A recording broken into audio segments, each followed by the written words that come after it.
This is perhaps most people's idea of a Spanish windmill. In the literary classic of Don Quixote, these 16th century grain mills appeared as giants in the fevered imagination of the story's protagonist.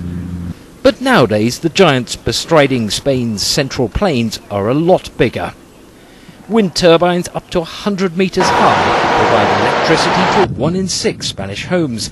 And it's all happened very quickly, according to the association that represents Spain's wind power industry.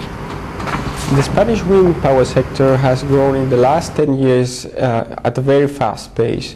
In the year 2000, it provided about 1% of the electricity that was demanded by the Spanish economy, and this year probably is going to provide 17 to 18% of the electricity demanded. However, there are now worries that the current economic crisis may be sucking the air out of the windmill business, both in Spain and across Europe.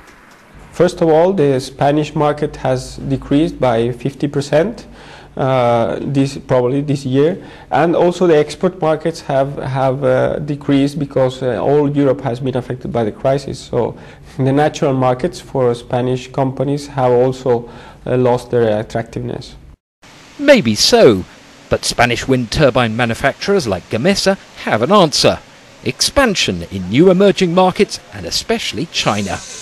In 2009, the country doubled its existing wind power capacity for the 5th year running and has now reached a total generating capacity second only to the United States. The Chinese wind power sector is very interesting for Spanish companies. They have been there for several years now. Some of them, like Gamesa, which is currently the 5th provider in the market for turbines in China, are thinking about expanding their involvement in the Chinese market and hope to achieve a 20% increase in their sales. Nowadays, Spanish wind turbines are not just a feature of the windswept plains of La Mancha.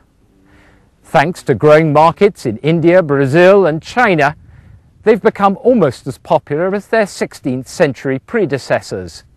But while Don Quixote's futile battle against these supposed giants has become an iconic image of ridicule around the world, as far as modern wind power is concerned, Spanish investment has certainly proved those wrong that believed it was just tilting at windmills. James Dyson, CCTV, Castilla-La Mancha, Spain.